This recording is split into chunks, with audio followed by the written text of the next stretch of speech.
Бәріне сәлем, сіздермен бірге Асқар. Мен бүгін 2022 жылғы шыққан «Математик в стране чудес» деген қызықты фильм жайлы айтатын боламын. Ал сіздер арнаға жазылып, лайк басып кетіңіздер. Оңтүстік Кореядағы ең мықты мектепте Ханжу өзін жолы болмағыш адам деп есептейді. Себебі бұрын ол қарапайым мектепте оқыған. Ал бұл мектепте ол ең төменгі оқушы болды. Басқа оқушылардың ата-анасы бай болғандықтан, олар жеке репетитор жалдап оқитын. Ханжунның ондайға мүмкіндігі жоқ. Ол бар болғаны жәрдемақыға өмір сүретін. Сынып жетекшісі Ким Гин Хо Ханжуйға сенің математикаң өте нашар.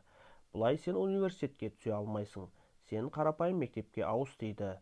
Түнге жақын Ханжуйдың бөлмесінде тұратын жігіттер оны ішімдікке жібереді. Бірақ оны мектеп күзетшісі ұстап алады.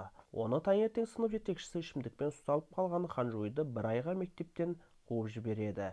Ханжуй достарын сатпай бәрін мойнына алған болатын. Достары риза болып оған ақша ұсынғанда, ол одан бас тартып доспыз деп кетіп қалады. Оқушылар күзетші шалды жаман көретін, себебі шал олардың көңілдерін бөле беретін. Шалды қызыл әскер деп айтатын, себебі ол солтүстік Кореядан еді. Күзетші шал дәрігерге барады. Дәрігер оған сізге жұмысты өзгерту керек. Бұл жұмыс денсаулыққа нашар. Сізге түнде ұйықтау керегін айтады. Шал оған одан басқа жұмысы жоқ екенін айтып, дәрі жазып бер дейді. Күзетші шал үйіне келіп, тасбақасына тамақ беріп, судоғуды шешіп, құлпынай суын ішіп отырады. Ханжуй мектептен шығып бара жатқанда, оның алдынан Порам есімді қыз шығып, жолы болмағыш деп мазақтап кетеді. Ханжуй үйіне келіп, үйін жинап жатқанда, оған анасы келіп мықты мектептің формасын кигеніне қуанып құшақтайды. Ханжуй бірақ оған ешнәрсе айта алмайды. Кеш болғанда жаңбыр құйып кетеді. Ханжуй мектепке келеді. Оны күзетші шал көріп қалады да, оған не істеп жүрсің дейді. Сонда Ханжуй, менің барар жерім жоқ, үйім жабық, кіре алмадым. Ал онда ешкім жоқ, үйдегілер кетіп қалған еді дейді. Шал оны қасына кіргізіп, Ханжуй ұйықтап жатқанда, оның қиын үй тапсырмасын орындап қояды. Ертесіне сабақта үй тапсырмасын орындаулы тұрғанын көріп таң қалады. Басқа оқушылардың репетиторлары көмектесе алмай жатқан еді. Ал күзетші шал мықты математик еді. Ханжуй шалдың қыр соңынан қалғысы келмейді, бірақ шал оны қуып жібереді. Бір күні шал жұмыс істеп жүріп, мұғалімдердің әңгімесін естіп, Ханжуйды мектептен шығару керек, оның білімі төмен, дейді. Кешке Ханжуй тағы шалға келіп көмек сұрайды. Бірақ шал өзіңді қинамай басқа мектепке ауыс дейді. Ханжуй олай жасай алмаймын, анам қиналады дейді.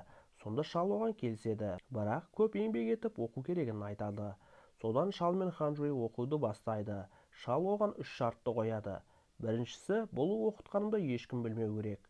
Екіншісі, математикадан басқа сұрақ қойма дейді. Үшіншісі, емтихан немесе баға жайлы сұрама дейді. Екеуі солай сабақты бастайды.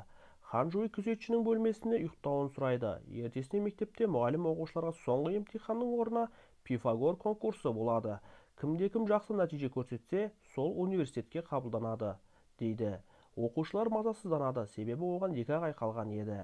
Ханжуй шалдың сабағына өздігінен шешімдерді шешуді үйренеді. Апта өткенде Ханжуй математикамен достаса бастайды. Ол тіпті күрделі шешімдерді одан сайын шеше бастайды. Ханжуйдың сыныптасы білімі жетпегесін басқа мектепке өтетінін айтады. Оның қасына Порам сыныптасы келіп, мен де оқудан кетемін, себебі менің де оқуға мүмкіндігім жоқ дейді. Ханжуй оған оны мазақ қылып отырма деп ойлайды, себебі ол байдың қызы еді. Сол кезде оларды Порамның анасы көріп қалып, Порамды көлігіне отырғызып ұрсып, сен кедейдің баласына жақындама, сен тек математикадан басқа нәрсені ойлама, себебі біз алиментпен ғана өмір сүріп жатырмыз дейді. Порамның әкесі оларды тастап кеткен еді.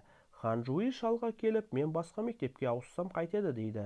Шал оған берілмеу керектігін айтып, математикада бастысы ақыл емес, жігер керек дейді.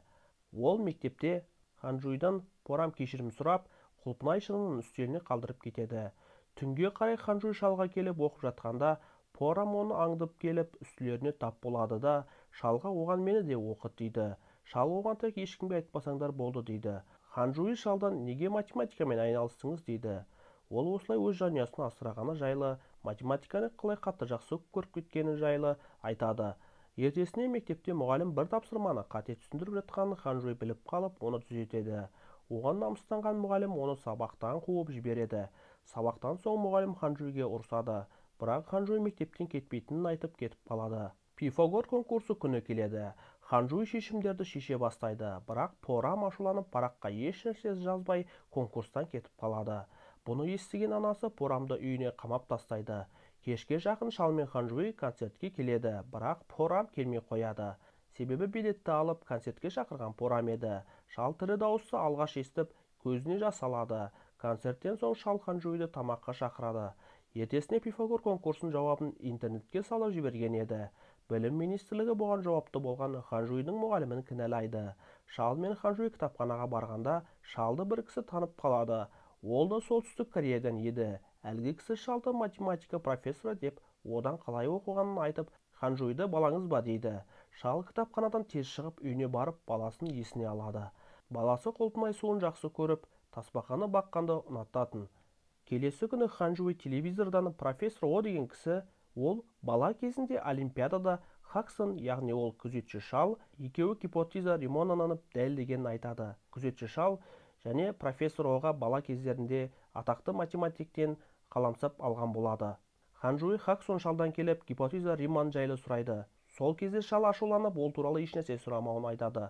Ханжуйдың мұғалімнің карьерасы табан ұшында тұрғанда мектепке біреулердің камерадан Пифагор конкурсының жауабын ұрлады деген адамдардың видеосын көреді. Ол видеода Ханжуйдың жүргенін көріп, Пифагор конкурсының жауабын ұрлап салған сен дейді. Ханжуй негізі басқа нәрсемен, яғни шалдан Хаксоннан сабақ алуға баратын, бірақ оны да айта алмайды. Мұғалім Ханжуйге сен басқа мектепке кетесің, бұл туралы ешкімге айтпаймын дейді. Мектепке Ханжуй конкурстың жауабын интернетке салды деген сөз тарап кетеді. Порам мұны біліп қиналады, себебі Ханжуй шалдың сабағына барғанын білетін сол еді. Солтүстік Корея елінде Хаксон шалды іздеп жатады, себебі ондай математик бәріне керек еді. Оны сол кезде кітапханада кездескен кісі Хаксон шалды солтүстік Кореяға алып кеткісі келеді. Және онда оларды кешіріп жақсы жағдай жасайтынын, сосын бір кісі келіп баласы жайлы айтып, бір қағазы көрсеткенде Хаксон шал қатты ашуланып кетеді. Себебі осы қағаз үшін баласы өлген болатын. Хаксон шал солтүстік Кореяға қайтпақшы болады. Бірақ оның қасына Ханжуй келгенде шал оған біз бар болғаны шәкірт пен ұстазбыз деп кетіп қалады. Хаксон шал темір жолға келгенде баласы Тионға ұқсас баланы көріп жылайды. Шал баласын еске алып, бір күні баласы Тиюн оңтүстік Корея елінің балаларымен төбелесіп келіп, әкесін сен бар болғаны анам туберкулезден өлгесін, осы елге өзің үшін келдің, мен солтүстік Кореяға қайтамын дейді. Шал баласына мен саған жақсы өмір болсын деп келдім дейді. Баласы тыңдамай, солтүстік Кореяға бара жатқанда әскерлер шекарада атып өлтірген еді. Ханжуй басқа мектепке өтетін арызды ұйықтап жатқан анасының жанына қойып, мұғаліміне басқа мектепке кететінін айтады. Порам шалға қоңырау шалып, Ханжуй басқа мектепке өтетінін айтады. Пифагор конкурсының жеңімпаздарын марапаттайтын күн келеді. Ханжуй мектептен шығып бара жатқанда, Порам алдынан шығып, Ханжуйдың заттарын мектепке алып, марапаттауға кел дейді. Хаксон шал баласының тасбақасын теңізге ағызып жібереді. Сол марапаттау кешіне профессор О да Хаксон шал да келеді. Профессор О Хаксон шалды көргенде орнын беріп төрге шығарады. Хаксон шал Ханжуйдың кінәсі жоқ, ол Пифагор конкурсының жауабын жариялаған жоқ. Бұны мұғалімнің өзі жасаған, ал Ханжуй менен келіп сабақ алды дейді. Хаксон шал ол солтүстік Кореяда жүрген кезде оның білімін қалай қаруға пайдаланғанын айтады. Оған шыдамай ол оңтүстік Кореяға өткен болады. Оны естіп тұрған мемлекеттік қызметкер Гючол бұл келісім бойынша шалды солтүстік Кореяға жеткізуші адам еді. Гючол шалды шекараға апара жатқанда шалға жаңа паспорт пен билет алып береді де оны басқа жерге жібереді. Себебі Хаксон шал солтүстік Кореяға барса оны өлтіретін еді. Арада 3 жыл өтеді. Ханжуй университетте оқитын студент. Ол топтастарымен бірге Обервольф атындағы математика университетіне келеді. Онда Хаксон шалды көріп ескі достар кездесіп, математиканың шешімдерін жалғастырады. Математик в стране чудес фильмі жайлы не айтасыздар? Сол жайында жаза кетіңіздер. Сіздермен бірге болған Асқар, арнаға жазылып, лайк басып кетіңіздер.